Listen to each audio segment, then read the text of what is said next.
và cung bóng ổn ởนี้một căn channel came share nó lách bà là ngày ní nhom đừng bóng hang chun tất cả bóng ổn ởนี้đừng ổn ởนี้thì slide đọc án pi đọc biết chặt cần tôi khai ảnh bà tôi khai ảnh mai đi khoảng á cứ dư prao cho mùi slập nào bóng ổn ởนี้này cho những bạn cặp slập nào mồ ấy bóng ổn ởนี้này bà những bạn cặp slập nào được nói tiền vô mố đang bay bóng hang chun tất cả phục mai bóng ổn ởนี้ពីរបៀបចាក់កន្ទុយខ្លែងឯកដោយយើងប្រើស្លឹកត្នោតបាទក្មេងៗឥឡូវគាត់លេងគាត់កាត់កណាត់ B កណាត់ បាវអីចឹងណា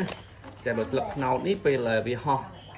បាទហោះនៅលើមេឃវាបែកកន្ទុយស្អាតហើយពេលចំថ្ងៃព្រឹកឡើងឬល្ងាចឡើងម៉ោង4ព្រឹកឡើងម៉ោង7អីថ្ងៃចាំងមកភ្លេច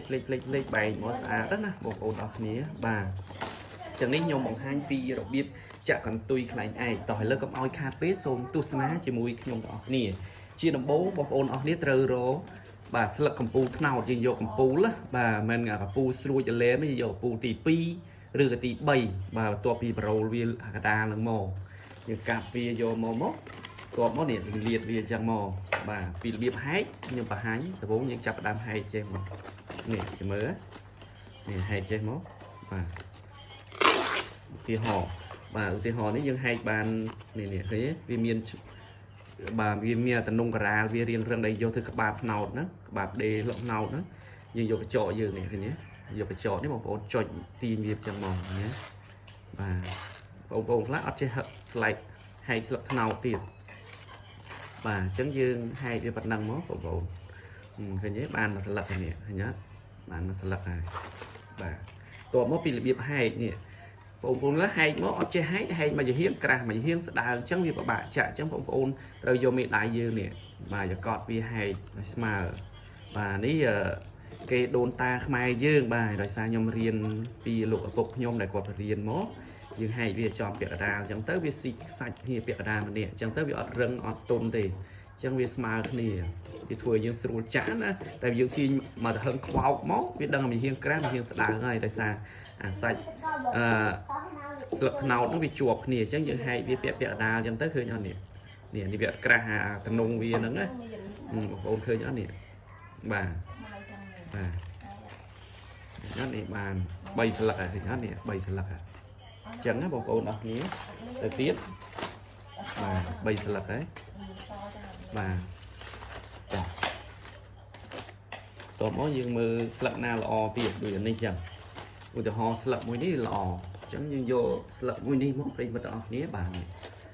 នេះស្លឹកនេះមកយើងហែកក្បាបអញ្ចឹងដូចគ្នាបាទខ្ញុំហែកពាក់កណ្ដាលទៅមកបាទនេះ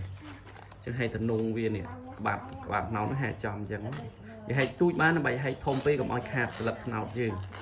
យើងកាត់ធំពេកវាអស់ស្លឹកណាអញ្ចឹងយើងតំណងនេះហែកឲ្យទូចប៉ុនតំណងវារឹងហ្នឹងមកនេះតំណងខ្នងវាដែលគេយកមកធ្វើក្បាបត្នោតបងប្អូនអរគ្នាបាទបានមួយស្លឹកហើយទៀតនេះមួយទៀតឃើញទេ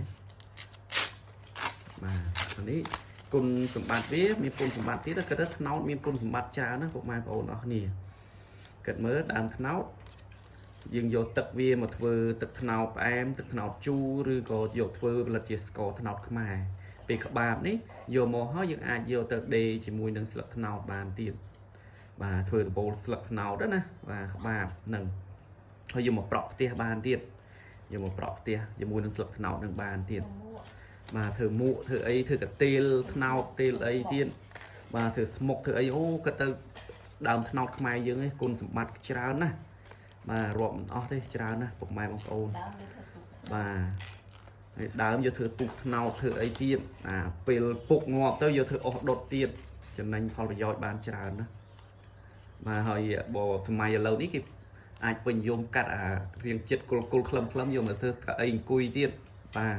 ធ្វើតុកធ្វើអីអង្គុយធ្វើអីទៀតស្អាតណាខ្លឹមល្អបាទអញ្ចឹងតោះឥឡូវកុំឲ្យខាតពេកយើងតទៀតបងប្អូនអញ្ចឹងមកនេះ